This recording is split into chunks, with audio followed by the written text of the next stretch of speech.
In last week's show, we offered 10 steps to calculating your sales funnel velocity. We also promised to show you why lag is death, or in English, why a prospect who's taken longer than normal probably isn't going to buy from you at all. Well, if lag is death, does it make sense then to try to speed our funnel up? We all want our funnels to flow faster.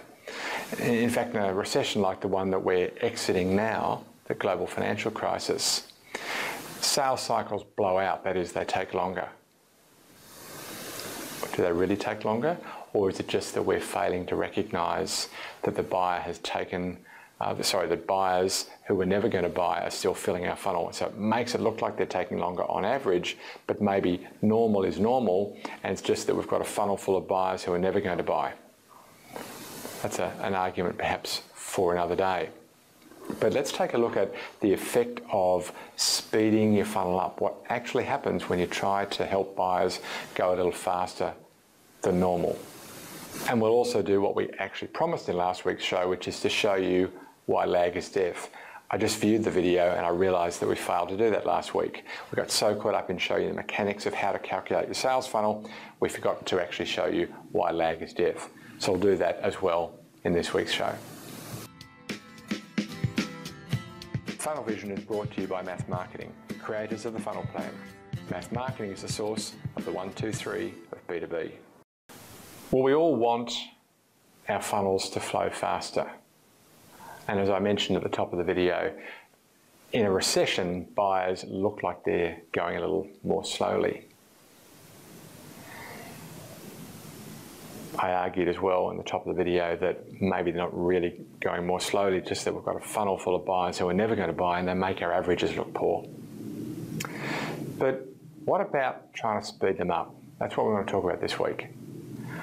I want to show first what we're actually asking our buyers to do faster if we do speed them up. So I'm confident that you already know the buyer's journey, so I'm going to do this fairly quickly because I want to make actually a very simple point. You know that in the end, when a buyer makes a decision, they have to first really form preference. Before that, they need to know what the offers are, and before that, they need to agree what the need is for anybody. And then before that, there's got to be a problem worth fixing.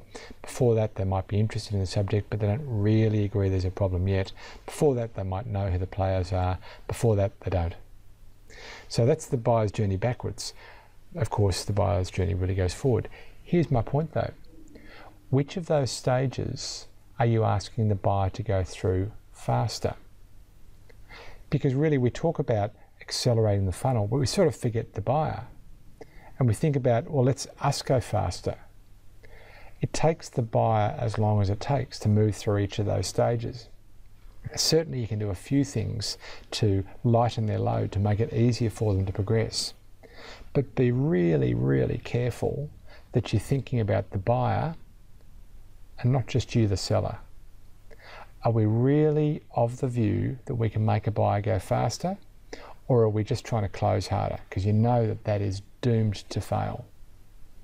My advice, work out how long it takes buyers to move through and work off that. Accelerating, in my experience, rarely works.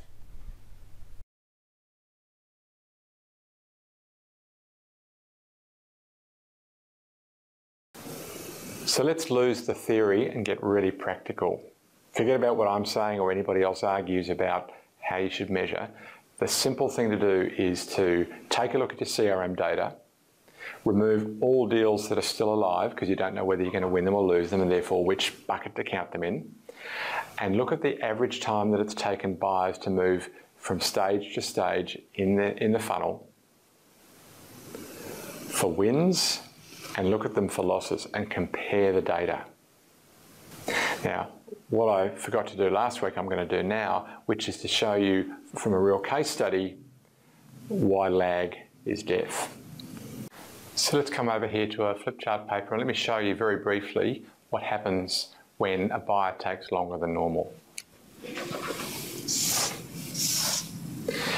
If you break your funnel into multiple stages, then I'm going to take an example here from a real client. They had a funnel where it took on average 51 days to get from top to bottom, from the very top of the funnel to the very bottom, a closed sale. Now, if 51 is normal, the question becomes, how long do you think it would take to lose a deal? Turns out for this company, it actually took 3 times as long. By a remarkable piece of symmetry, it actually took 151 days, and I just love the mathematical symmetry of that. But putting that aside, it took 3 times as long to lose a deal as to win a deal. Now, does it really take longer for a buyer to buy from somebody else than from you? I would think it would take exactly the same length. So what's going on here? I think it's pretty simple. If you divide your funnel into multiple stages, and let's for convenience say that it took 10, 10, 10, 10 and 11 days. There's your 51 days. Now, if that's what normal looks like, and any one of these stages took on average 10 days for a buyer who did buy to move through the funnel, then a buyer who's been sitting at one of those stages for 30 days, not 10, what do you think the chances are of them ever moving forward? Clearly not great. So all that really means is that a buyer who's taken longer than normal probably has either bought from somebody else or the project's not going to go ahead. It's not a burning enough platform, a burning enough issue for them to move ahead right now. Now, maybe you can recover it. Maybe you can go back and make it an A priority for them. Get them troubled again about the problem to get it onto the A list. The benefit of thinking like this is that if it normally does take, let's say, 10 days to get through one of these stages, and a buyer's been stuck there for longer, then we know early enough to go back in and try to fix it at least, rather than waiting until the sale has been lost later in the cycle. That's why lag is death. Now let's take a look at what happens when you can accelerate the funnel. This time we're going to take a look not at the whole funnel, but at just part of it. And again, I'm going from a measured data experience here rather than a piece of theory. Just like before, we're going to take a look at the funnel, but in this case, we're only really interested in the middle third of the funnel. Now, whatever stage names you attribute to that, I'll leave to your imagination. My point here is a simple mathematical and measurement point. Okay, so a buyer who chose to move through the early stages of the funnel, that might be some level of awareness, they've maybe understood who you were, they've shown some interest. Then they move through the middle stages of the funnel. They acknowledge the gap, they agreed a need. And then also moved through the bottom of the funnel. They understood your offer and they accepted your offer. They moved through, and they moved through the middle third, and they moved through the bottom third, and they became a customer. I've used dollars, maybe I should use a smiley face, but I can't draw very well, so we'll go with either of those. Let's compare that to a loss pattern, but a particular kind of loss pattern. Not all losses, but late losses, those horrible ones that you get all the way to the dance and don't get a kiss from. They're the ones I want to talk about now. So in this case, different example. Did go through the funnel, top, did go through the middle, so they got to the need definition stage, and then leaked at some later point in their journey. And we want to compare this successful navigation of the middle third to successful navigation of the middle third, but for losses, ultimately, to wins. This journey took 16 days for this particular company. When a buyer moved through the whole funnel, that middle stage took 16 days. For a buyer who moved through almost the whole funnel and then bailed at the last minute, took, you'd think it's going to be more, wouldn't you, because of the other example. It wasn't. It was 4 days. And the whole point of this particular counterexample is that what this company was doing was that they were, I won't say rushing the middle stage, because I know this company very well. They weren't rushing the middle stage, but neither were they deliberately slowing down. What were they really doing? Well, it turned out that this middle stage for this particular company was the need definition stage. And so they'd meet with the buyer, and the buyer would say all sorts of fabulous things about how clear they were about this problem being pressing, and they agreed the need, and they said, I'm so looking forward to getting a proposal from you. They received the proposal, then they said, let me just go socialise this idea, but I think we're good to go. They went and did the socialisation, and they came back with a no. I know this company well because it's math marketing. This is some of our own data from 2-3 years ago. And what we found was that we were recommending, as many trainers are, that you need to get all of the buyers in a room when you present your solution. Turns out that that wasn't exactly what we should have been doing. What we should have been doing is to get all of the buying influencers to agree the need before we put the proposal on the table. And that's what we now did. Now, as a consequence of that, our closure rate was 57% from the proposal stage. It is now 69%, better than 2 from 3 from the time the proposal's put on the table. So by slowing down, we've increased the probability of a win. This defeats the whole argument of how to make your funnel flow faster. By the way, if you Google how to make your funnel flow faster, at least when I Googled it this morning, the top 5 articles were all from me. So I'm as guilty of this as anybody else. I'm not getting kind of preachy on you.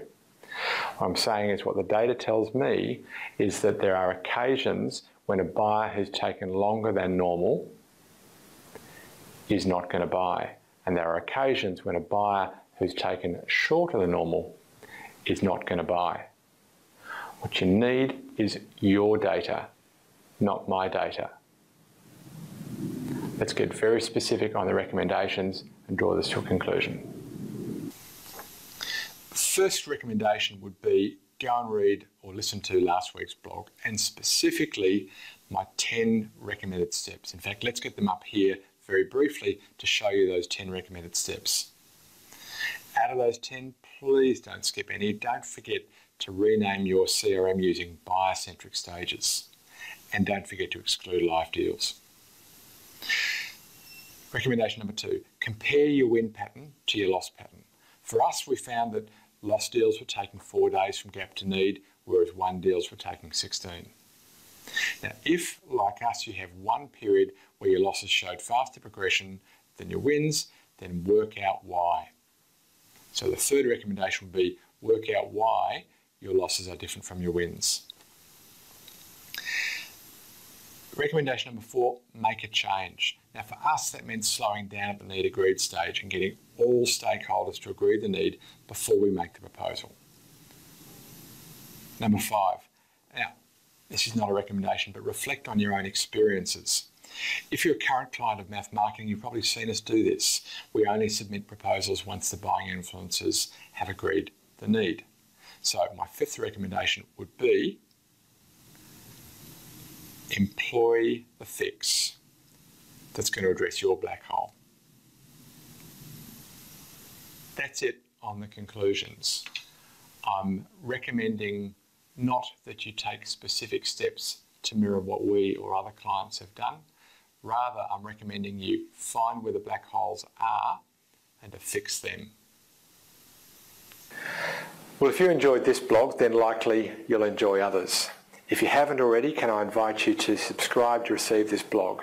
Go to mathmarketing.com/blog and either subscribe to the twice a week blog, or if you prefer, the once a month, which has a recap of all the key blogs from the month. Frankly, what most people do is subscribe to both, and you're welcome to do that. Now, if you prefer, you can also subscribe to the YouTube channel here and can consume these blogs in that way. Now, if you have already, but you've got a colleague who hasn't, then now would be a great time to invite them, and I'd be so grateful if you do that. Why don't you do that now? Either subscribe or flick it along to a friend. Come back and I'll show you how we do that in Funnel Plan. Now this is the same funnel math that we used last week. That is, we're allowing 13 weeks to go from top to bottom. Taking down a little bit more granularity, we've got stage by stage progression, adding up to 13 weeks. Now, what if instead of giving 3 weeks to go from the need to offer stage, what if we took only 1 week? Now, before we do that, 2176, that's a number to remember. We need 2,176 prospects at the very top of the funnel over 3 years to get us 3 years worth of sales. We need 1,400 sales to meet our $14 million revenue target or sales target. So we're going to get 1,400 customers from 2,176. And what happens if we were able to find a way to speed the funnel up? And let's say we only give that, let's go with 1 week. So we've now got a total sales cycle of only 11 weeks. Let's generate the velocity. And let's take a look at how many prospects that we need to have at the top of the funnel in order to generate that same number of sales. Now, you probably know that with funnel plan, we work bottom up. That is, we start with the number of sales that we need to generate and we work out how much market we need. Now, 1,400 customers still needed because our objectives have not changed to get $14 million worth of sales. Nothing's changed. But instead of 2176, we've got 2132. In other words, we need 40 fewer prospects at the top of the funnel. Seriously, that's a rounding error. So we've had almost no benefit by making the funnel flow faster. And yet, as I proved in the content part of the video, I showed you how damaging it can be if you speed your funnel up. So really it's had no positive effect and lots of negative effect. Let's get that back to 3 weeks and let's take as long as the buyers actually take to generate our velocity. In next week's show, I'll show you how we produce our weekly videos. But for now, may your funnel be full and always flowing.